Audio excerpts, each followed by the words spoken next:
Hello, everybody. I'm just going to wait until a few more people have joined. It's according to my clock, it's not yet 5 o'clock. So you've got a little bit of time for others to join us.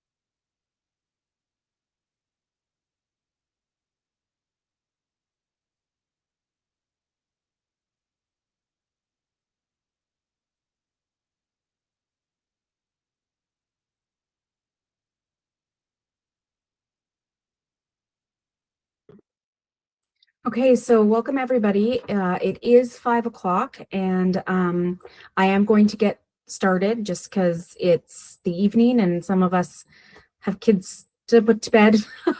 And I don't want to take too much of everybody's time. This session is an overview of the field practicum of SPH 598. It's also called Public Health Practice Experience. You will hear it referred to in many ways. This session is specifically targeted at folks who are going into practicum in spring, summer of 2026.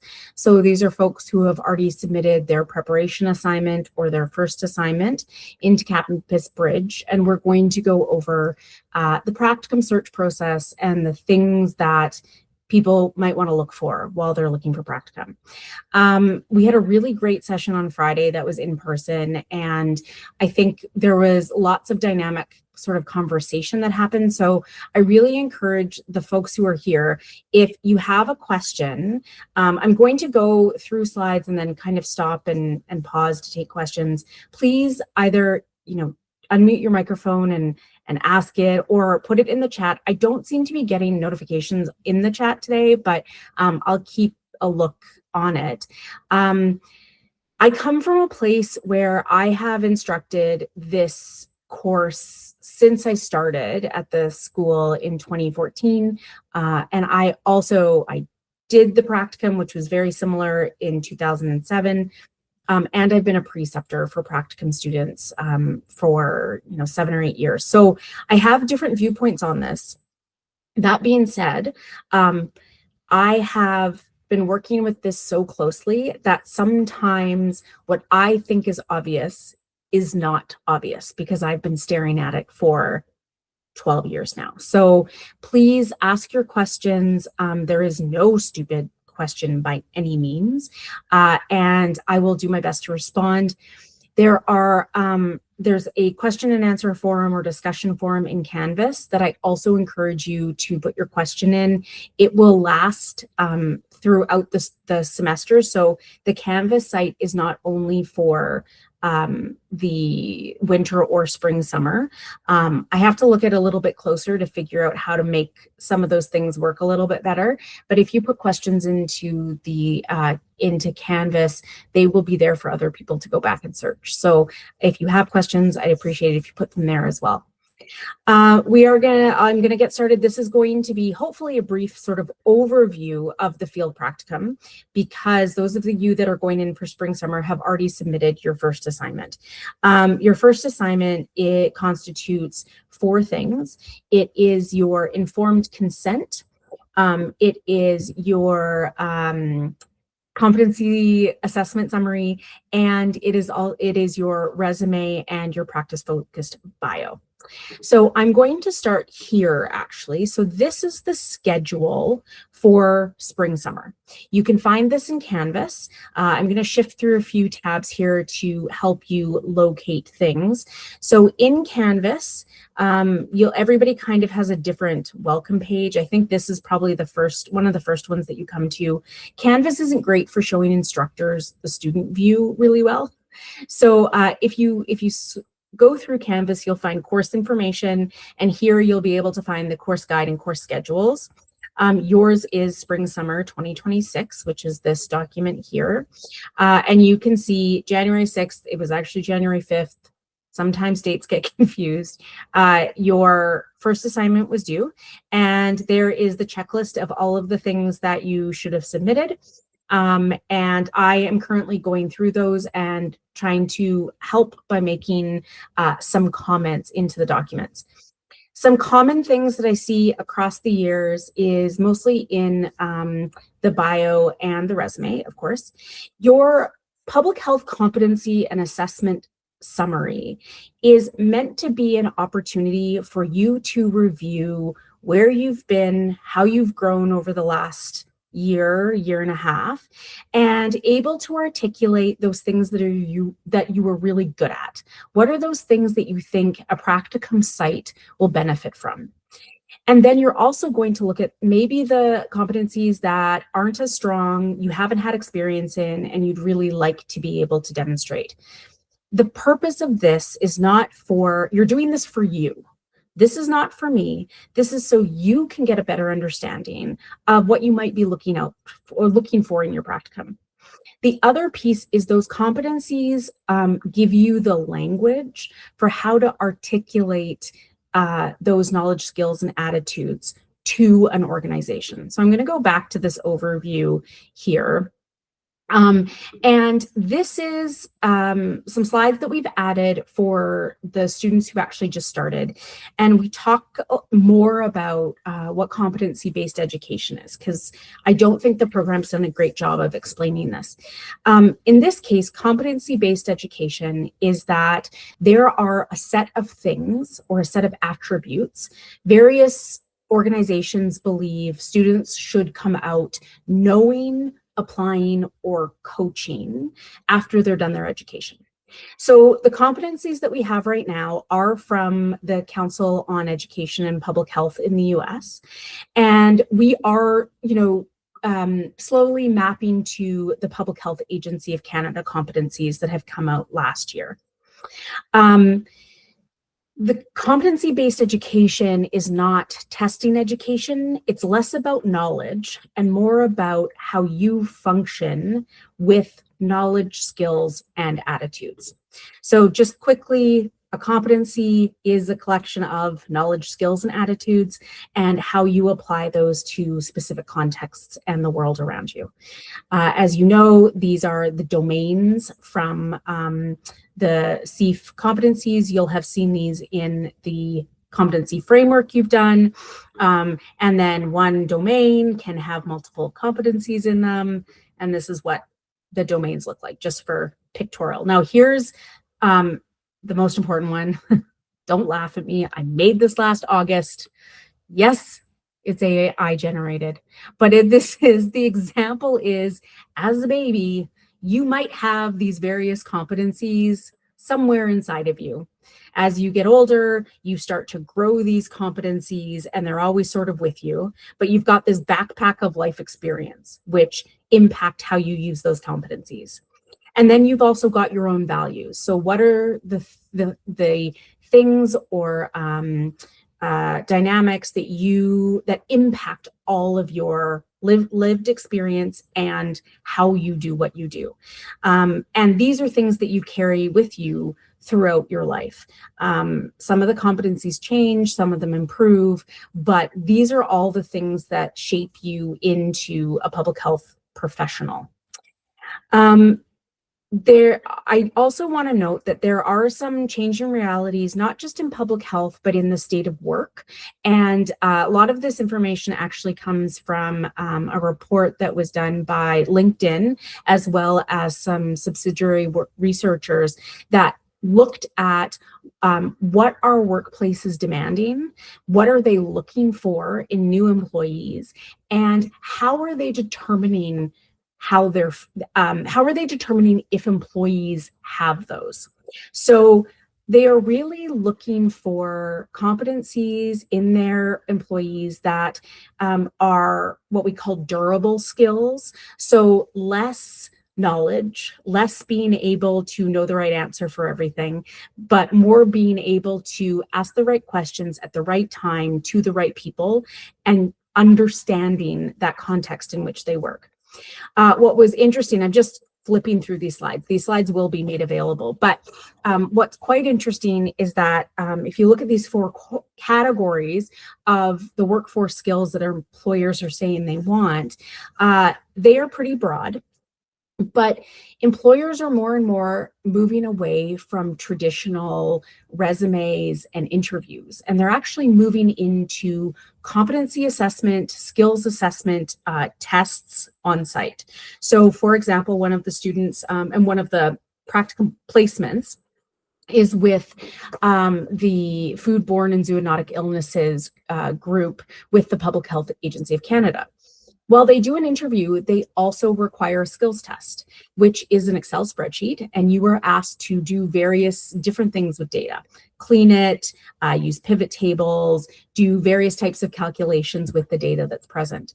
More and more employers are relying on asking you to perform these tasks, to do case-based answers, scenario-based answers, because they know that it's really hard to express all the things that you are on a 1.5 page resume. And it's hard to do that also in an interview or in a cover letter. So they're moving towards really trying to dig out those skills. This is about experience. You don't need to know this part. So, you know, we were talking about, I was going through the first assignment, which you've already done. So these are the things that you know. It's 6 credit course, 11 weeks FTE, et cetera, et cetera.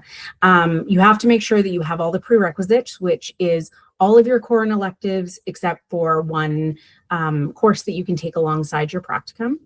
And when you're thinking about where you're going to do your practicum, I am going to say you should talk to everybody. Talk to everybody you come across. Ask them what their ideas are. What are some ideas they have for you?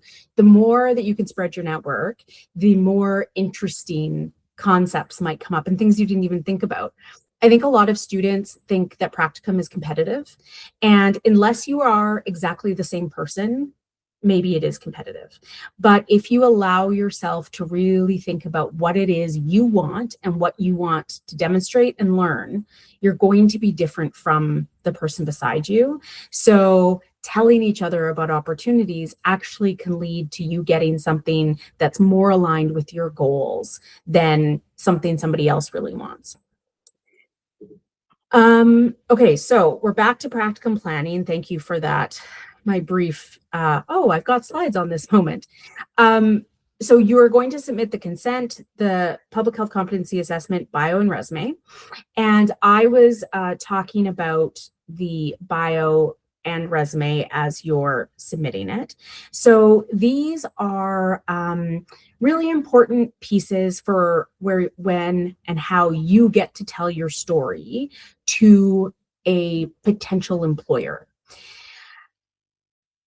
The cold fact reality is that an employer is going to read maybe the first 2/3 of your resume and they're going to skim the rest. So you are going to want to make sure the things that are the most impact, the things that you really want to place at the forefront, are in the first 2/3 of your resume. So far, the ones that I've gone over, you're doing that really well.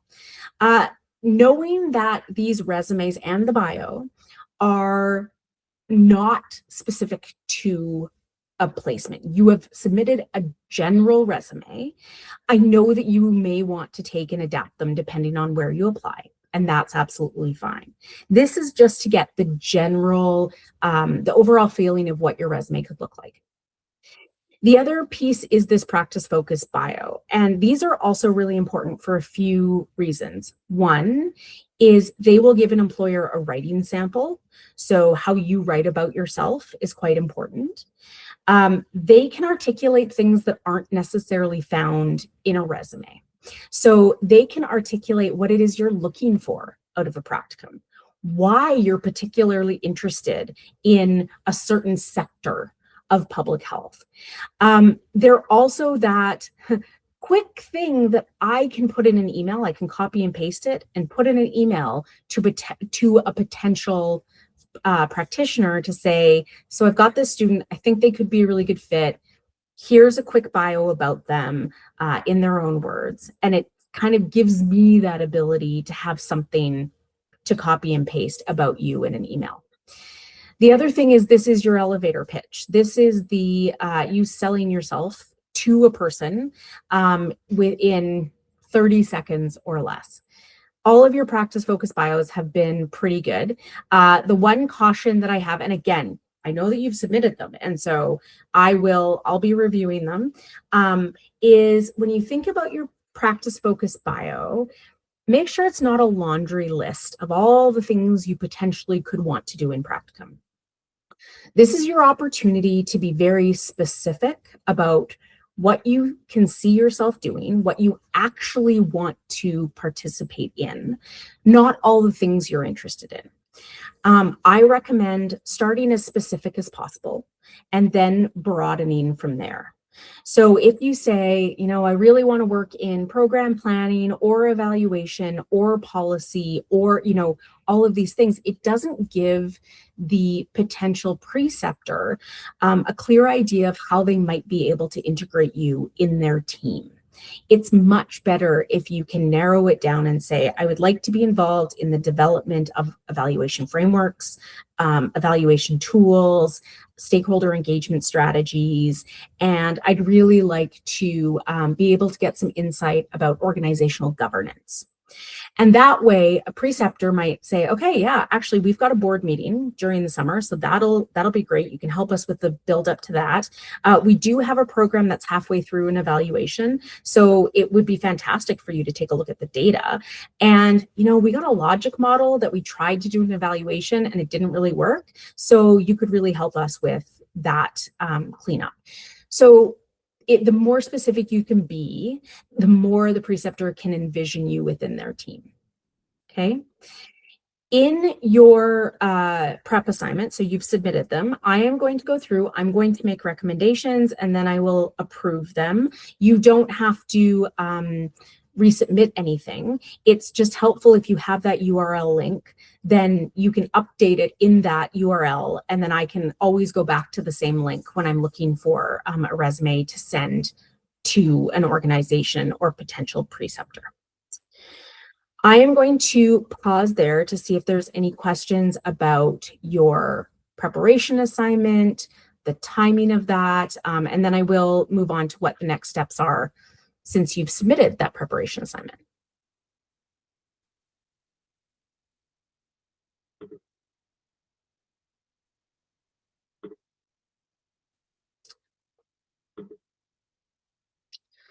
Nothing yet. Okay, so we're going to go on to what's next. You've submitted your prep assignment and now you're kind of just waiting for me for feedback. What can you be doing in the meantime? So in the meantime, I want you to start thinking about your plan. So you would like to find a practicum to start somewhere between May and the end of June. And I say that because spring summer is a longer term than fall or winter term. You need to be getting 11 weeks full-time equivalent somewhere between the beginning of May and the end of September. So it actually gives you more of a buffer leading up to a practicum placement. I think when I counted back last, it's like you have to start like the last week in June to get to 13 weeks before August 30th. August 30th is our kind of drop dead date of when graduate and postdoctoral studies want your final grade in to make sure that you hit fall convocation. So that's kind of our very, very end date. But counting back from there, you can figure out how long you need for your practicum to start. And I said this to the other crew as well. That's why, spring, summer might feel like it starts a little, like the planning for spring, summer starts a little bit slower because you do have more runway to get something started. And you're looking at organizations that are just coming out of the black hole that is winter break. They may be just finishing up year end or going into their year end financial considerations. So either they've got money they know they need to spend in spring, summer, or they actually don't know what it's going to look like during spring summer. So there's a little bit more of a dance that gets played during this time about when to approach organizations for placements, and when might be a little early, when might be a little late. The bottom line is you can always send an email and then follow up. And following up means it might hit them at the right time. I will be putting out a call for organizations to put their practicum placements in Campus Bridge. I haven't yet done that, so that's why you won't see anything, but that's the third week in January is when I'll be putting that call out. I already have about 10 organizations that have said that they will put placement in Campus Bridge for you to apply to, but don't let the lack of placements scare you just yet. When you are exploring your practicum, so you submitted your documents, and now you are trying to figure out, where am I going to get a placement? And there are really three ways that you can find a placement. There's absolutely Campus Bridge. Things will be posted in Canvas for organizations that send all the MPH programs, the placements. I post those in Canvas because they don't individually submit them in Campus Bridge. You will have a network. You have academic advisors, you have colleagues, your cohort of students, you've got professors and other people that you've worked with that may be able to connect you with somebody that may have an opportunity for a placement for you. And you can also connect with me. I mean, if you're going to say, I have no idea what I'm going to do. I don't know what I want to do. Erin, tell me what I should do. Well, I can tell you what you should do, but you might not like the answer. So I would encourage you to dig into the past things that you've done, organizations that you've heard about, and get a general sense of what sector you want to work in, whether it's government, whether it's healthcare delivery, not-for-profit, community, that question, as well as what type of work. So evaluation, data analysis, policy, what is that type of work that you'd like to do? And if you can narrow it down, then you can start having better search results. I highly recommend using Google. Like, Google a random word about something you want to know if there's an organization that exists that looks at food security in post-secondary students in British Columbia. And just Google that, because you will come up with organizations that may do this work. You have to, use your great misinformation knowledge to make sure that they are reputable organizations, but you might find something that you had no idea existed, that I had no idea existed. So use that to figure out what's out there. Some of you have already started sort of a practicum search spreadsheet and have shared it with me. I have found that so helpful because it gives me an idea of where you're looking. And if there's an organization on there, I hear a child coming up the stairs to bother me. But if there's an organization on there that I know of something similar, I will sometimes write a comment in that so that you can see it, and I'll say, hey, have you thought about this organization? That's a great way to kind of arrange your thoughts.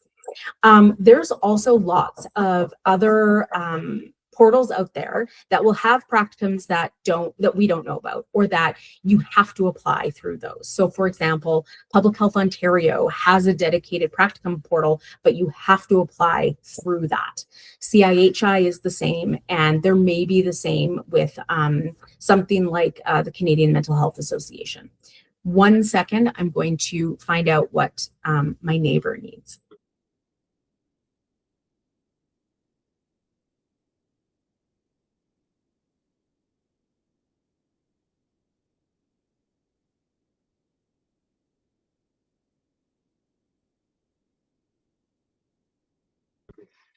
This is great. She was just asking me if she can do something for herself.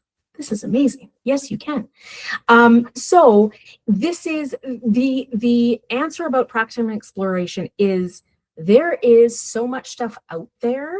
And what I care about is that it's public health related, that you are doing graduate level work, that you will get a fantastic letter of reference, you'll build a network, and you can produce something that will hit 3 of those 27 MPH competencies. I mean, you're going to demonstrate 27 MPH competencies in some way, shape, or form. Your practicum is going to show you so many things, not just these 3 that we've outlined that you have to submit in black and white so that I have something to assess, give you that check mark, and give you your degree. So when you're looking, explore lots of different opportunities. You'll find on Canvas that we've got some tips for approaching potential organizations. There is an introduction letter, the practicum fact sheet, all that you can send to organizations. And there's also an inventory of past practicum placements. This inventory, I'm going to share this. You'll see that it goes back all the way to 2020. We do have ones before that, but the world is different post 2020, and usually organizations that did things 5 years ago, they might have something completely different going on. So these are experiences that your colleagues have had, and what they've done is they've put in an abstract of what their placement was, and the location, and the host name of the organization. We can't guarantee that these organizations, so everybody has access to this, so I'm going to flip-flop between them. But in 2020 we had specializations. So somebody did one with Alberta Health Protection Branch, Public Health Standards and Regulations in Applied Biostatistics, and this is what they did. It gives you an idea of what's possible. This does not mean that we can guarantee we can get you a placement there, but it's the type of thing that the student does. It is so helpful for me, for your academic advisors, even for you to say, oh yeah, that's something that I really want to do, because it gives us a starting point to look for different preceptors and partners. So this database is for you to look at. You've got Campus Bridge that will have places posted. I don't have actually a Campus Bridge tab up right now, but if you open your Campus Bridge, the other place that you should be looking, and to be blunt, it's not always great. It's hit and miss for public health for sure. But in Campus Bridge, let's see if I can show you it through mine. If you go to up here on your dashboard. Okay, so this is my dashboard. On your dashboard, you'll see a lot more buttons at the top, but you should see Outcome Campus Connect. And Outcome Campus Connect are internship opportunities or student opportunities that are nationwide and that organizations have put in for every single program that uses this system. So you will find ones from, a magnet institution, you will find them from manufacturing companies. There is lots of stuff in here. Not all of them can be used for your practicum placement. Obviously, probably the digital creation and AI content intern is, unless we find out that it's something different, it's probably not going to be the right fit for a Master's of Public Health placement. So you can go through these and see what might make sense, if anything, might connect with, Aaron, use your brain, might connect with any of the competencies through public health. Honestly, the breadth is so wide. If you can convince me it hits 3 of the competencies and it's related to population health in some way and it's graduate level, listen, I can be convinced of a lot of things. So take a look at these. Like this one, I'm curious. This is performance improvement. It's Canadian Mobility and Aerospace Institute. So I don't know what this is. It doesn't have a lot of detail with this. Oh, it's not even, this isn't even a completed one, but there could be something where, Lean Six Sigma is something that healthcare organizations use all the time. So maybe this is applicable to public health practice. Um, anyway, you have to go through these, but I think a lot of these could, or some of these could be applicable to public health. Okay, have I successfully confused everybody about exploring public health opportunities? Do we have questions?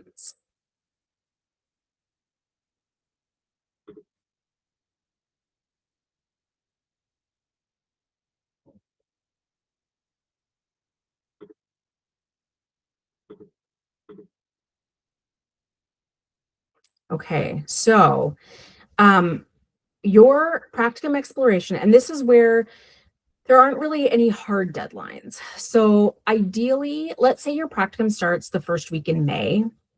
Ideally, you'll want to have something confirmed a month, 3 weeks in advance so that you have enough time to get through any of their onboarding processes. So, for example, if you get a placement with an organization that used to be AHS, so like Primary Care Alberta, they do require you to do a police information check, and you have to do various educational modules before you can actually start the placement. So you want to build some buffering time in. You could start your placement in the middle of April. Honestly, as long as you're done the majority of your coursework, you can start it as in April if you would like to.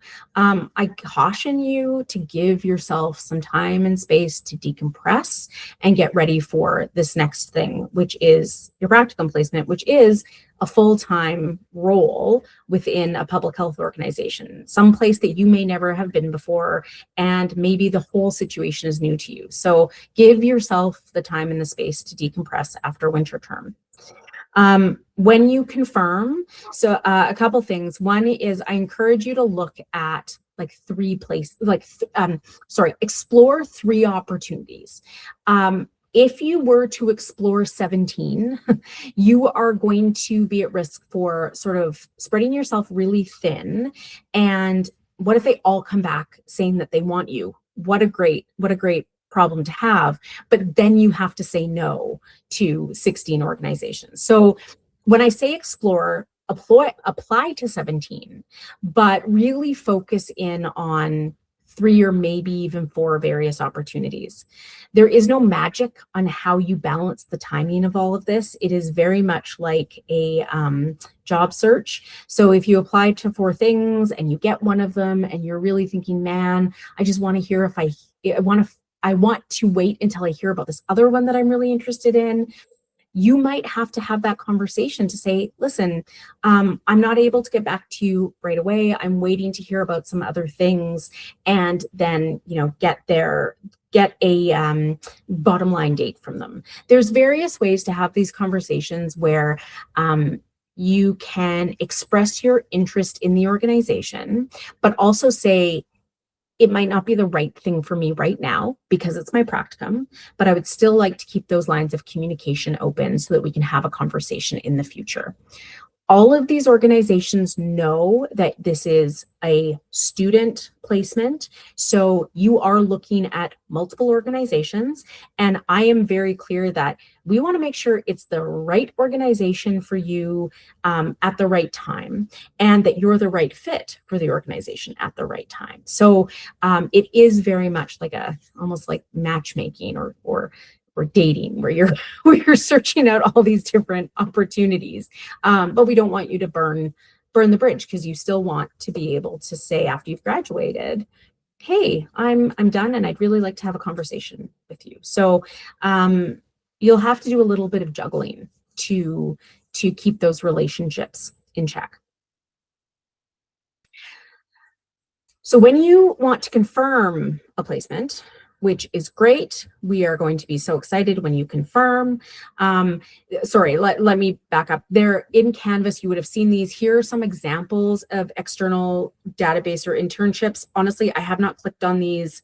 I haven't clicked on them all this year. So if you find any broken links or anything in Canvas, please let me know.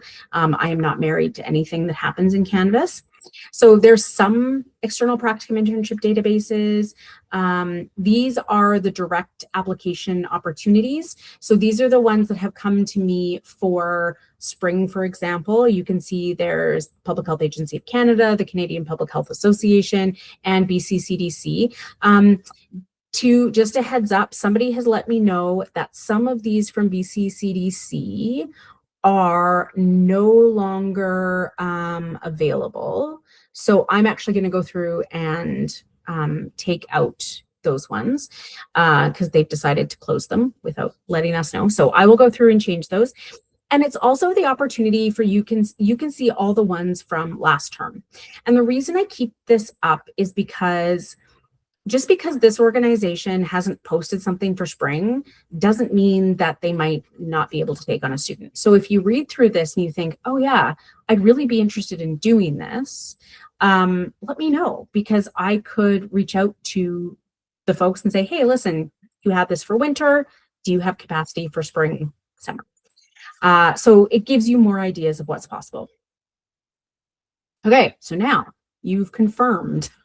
This is going to be a little bit farther down the line, but the number one thing you do once you have a placement that you've decided on, they want you, you want them, is you send me a connecting email so that I can send the official email of confirmation to your preceptor.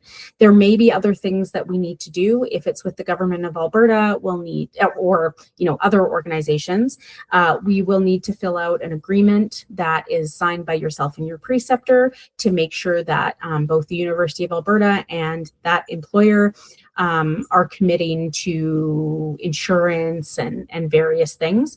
And then other organizations will have, like I said with AHS, a series of steps that you have to go through for onboarding. So in my confirmation email, I'll be able to outline all of those for you and your preceptor.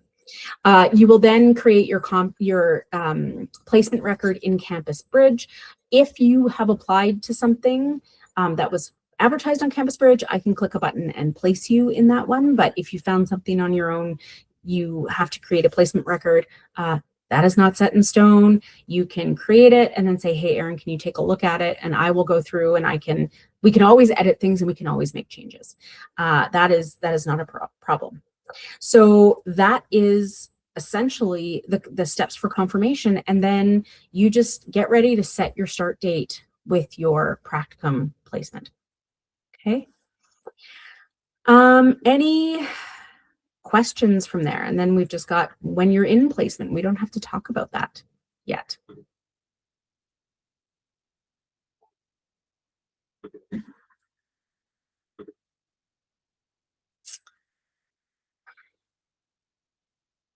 Dave's got some advice in the chat. So yeah, don't wait to reach out. I would say that you should be by the end of February. So if you take a look at the spring summer, spring summer is always a really hard schedule for me to create because, it's February 23rd deadline for most applications. So this is the deadline that most of the applications on Campus Bridge usually had, but not all of them. And it could be some of them, and some of them might be later. And then up to March 30th, but it could be later. So my gut always says, if you're not in conversations about solidifying a practicum, so either they are deciding who, or you've got a offer from them, or you've reached out to an organization and it really seems like they're already going to take you on. If you're not having those sort of conversations by the middle of March, then we start to say, okay, well, how am I going to dial back my expectations and what am I going to look at from there? So that's sort of the middle of March. You should have things in a place where you're pretty confident you'll be able to find something by the end of April. Again, you've got until really the end of June to get started on middle of June to get started on something. So those are all really sort of moving targets. But Dave makes a really great point in when you send an email to an organization, depending on who it is, They may not respond to your email. They may not see it. It may go into their spam, but it may take them at least a week to get back to you if they are able to respond. So always follow up. Give people a week and then follow up. If you're not getting any response, you can decide to leave it, but you also might come to me and say, "Listen, Erin, I've been emailing this person and they haven't responded to me." And I might say, "Oh, I know that person. Let me shoot an email to them." And Dave, I'm looking at you because I keep telling Dave I'm going to send an email, but it's not totally right, and I think he's starting to not believe me when I say I'll send the email. But this is also when you are a wonderful and important human being in this world. But sometimes when somebody gets an email from the director of the program, it does carry a little bit more weight because it's more official. So if you would like, I can also reach out for you to organizations. And sometimes that just gets us a broader response and a more timely response. So there's lots of options there. Now, there is a fairly small number of you for spring. So there's 30 of you, which is like nothing compared to the 62 for winter. So this is I have capacity, or I should have capacity to support you in a lot of these search strategies. And that means that if you are struggling, please reach out. Okay, don't let yourself struggle until the middle of March because you felt like you couldn't talk to me. While I'm the director of the program, I am the instructor of this course. So this course and 547 come first for me. So please reach out if you're struggling. Yeah. Oh, good. He believes me. That's excellent. So any questions about any of that? Who's excited for their practicum? Like, who knows where they're going? Super excited. You're dialed in. You can even just do a show of hands.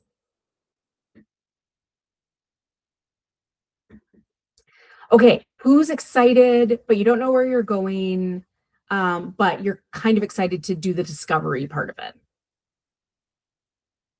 Okay, people. Okay, good. Who has who is excited but also terrified that you're not going to get anything?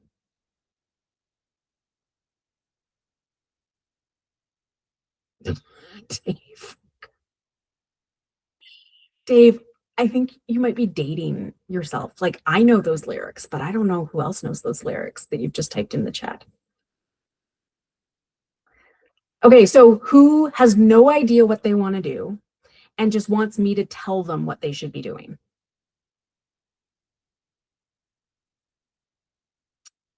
Well, that's good. Fantastic. Okay. Seeing everybody's name on the screen. See, this is the problem. Everybody here, I know you at least a little bit. Even Ashwitha, like, know you a little bit. And so all of you, if you came to me and said, "Erin, what should I do?" I would tell you exactly what you should do because I have these plans in my mind. That is not necessarily what you should do. But please, if you need support, come and talk to me. The other thing that has been really helpful in the past is when students have had an interview or they've explored an organization and they realize it's not the right fit for them, but it's an organization that may want to take students in the future or even a student that term. So, please, if you can, make that connection back to me or make that connection to a colleague, because that's how really great networking starts. The last couple slides here are just about funding. Funding, unfortunately, funding can't be guaranteed for a practicum. Many practicum host organizations do try to get some funding for students. You are more likely to get funding through a not-for-profit organization at this point than you are through the provincial governments. Provincial governments and health delivery authorities, so Alberta Health Services, Primary Care Alberta, Interior Health in BC, Winnipeg Regional Health Authority, they, as a general rule, don't fund students for their placements. Often, not-for-profit organizations will be able to through a grant, or they can hopefully get you a stipend. If somebody's asking about the recommended wage, it usually is $25 an hour. That is based on the Treasury Board guidelines for master's students of what the federal government will pay students. You could get more.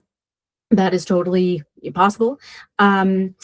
My Tax is a granting organization that can match funding for if a organization has money. That organization needs to have $5,000 for My Tax to match it, and it cannot be a university or a government.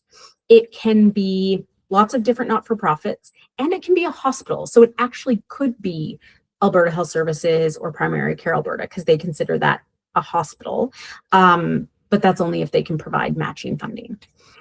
And then there are scholarships for international placements if that's something that you're interested in. If you're thinking about an international placement, like talk to me, send me an email this week so that we can talk about what that could look like if we haven't talked about it already.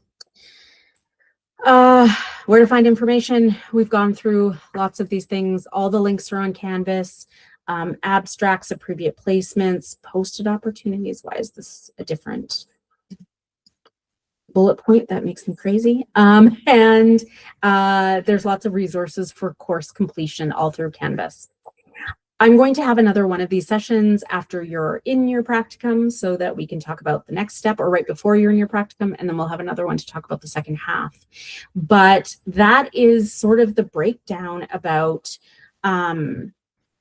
what the next steps are for you and where to find a placement. Now, I'm going to ask, of course, if there's any questions, and I do want to call on, who was there? I think, well, whoever was at, I think it was just Camille, were you there? I think so. If anybody was at the in-person session on Friday, was there any major thing that I've missed that you think your colleagues would benefit from talking about or from hearing about? I was there on Friday. I think pretty much the same thing. Okay. So, yeah. Okay, and Deb has her thumbs up. I think the only other advice that I would give is be strategic in your practicum placement, meaning, you know, the best experiences are the ones that challenge you. This is a 3-month opportunity. It's not the rest of your life. It is not everything. It is a great opportunity to find out what you might like and what you might not like. We never know whether you're going to get hired after a placement. Like, there's no way that anybody can make that sort of assumption. Even, you know, in the most stable health organizations, you just never know. So treating it as 3 months of an amazing opportunity to build your network and resume and try something out is a really good way to think of it. Especially if you're going somewhere where you're like, I really don't know if I want to work here. So usually people say, oh my God, I don't really know if I want to work for government, especially if you've been in not-for-profits before and you want to be, you know, fast moving, advocacy, working in community. Folks will often, I don't know if I want to go to government. You know what? This is a great time to go try out government, because you get an experience to find out how government works or doesn't work. You can get a fantastic letter of reference, but you also now have sort of this inside idea. So when you go to a great not-for-profit, you've had that experience of working in government and can support the not-for-profit in that way. It expands your resume, and it looks like you've got a broader expanse of experiences to draw on during interviews and even during the work. So I often say, think about going, like, and this is the same, where pretend you're going to summer camp. What's the summer camp that you want to participate in for 3 months knowing that you don't have to stay there for the rest of your life.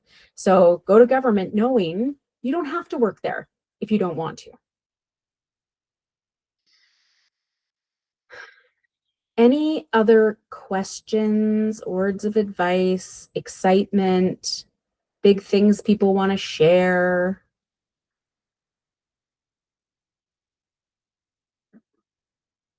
No?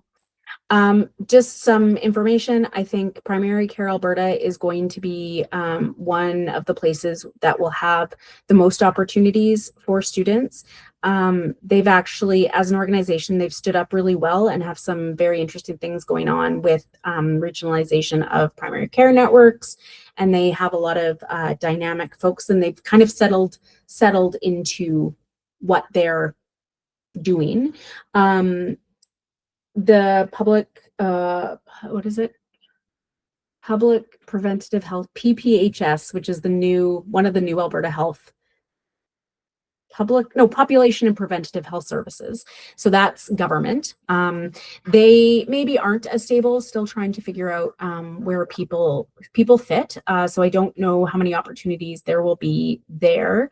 But some of you, and I'm looking at the names, some of you have sent me some some organizations, and you've said, well, what about this one? And it's something that I had no idea it existed. And I'm like, this is so cool. Yes, you should go try to do this one. So, like I said, do those strange Google searches where you fall down a rabbit hole and you find out that one organization is connected to another organization.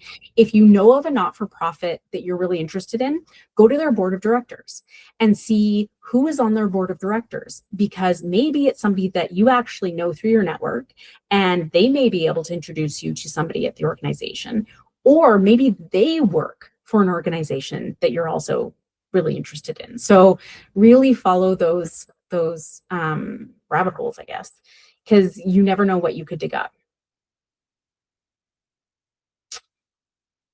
Okay, well, practicum, open office hours are Wednesdays at noon.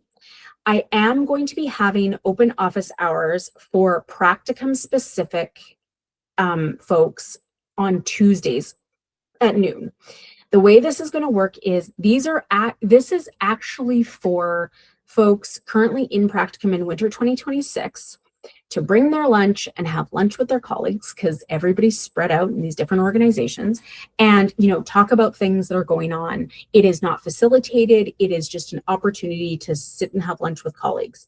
As folks that are going into practicum, you are welcome to join to hear how it's going and maybe get some inside information. But it is not required. It is going to be online, and I'm going to set it up, and I will be working and eating. And if people want to talk to me, great. They don't need to, and maybe nobody shows up. So that is the offer that we're putting out there.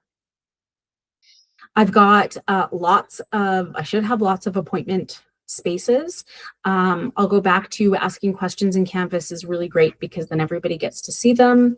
I am working my way through your resumes and bios. Honestly, for the most part, I don't have any major changes to any of them. You've done a great job. I hope 547 sort of contributed to that, to get you thinking in that way. The other thing, just as a heads up, in 547, we did the bio and skills inventory, the project charter, the work plan, and the criteria for success. And I know lots of people, I got some pretty strong comments about that in the last spots, that they weren't seen as important to the 547 learning. And this is just wait, please, because when you go into your placement, you will have to do a similar thing as a learning contract. And those are the things I think that preceptors really see as valuable, because it allows them to see where you are. So that will be coming back. But until then, go forth and find exciting opportunities. So I'm going to read your bio. As I read your bios, I put them in my brain. And if I hear of something, I'm like, oh, I know somebody that would be great for that. So you might see me connecting you with different folks with things that might be possible. Okay. Any other questions? No? All right. Well, I will let you go. There's a few of you that I'm going to reach out to just for individual meetings, but if you don't hear from me, then don't worry about it. You are not required to book a meeting with me to start your practicum exploration journey. You're welcome to, but it's not a requirement. Okay. Thank you to everybody and enjoy the rest of your evening. I've still got my daughter. She's amazing, standing out here waiting for me to help her with something. So enjoy the rest of your evening, everybody. Okay, bye.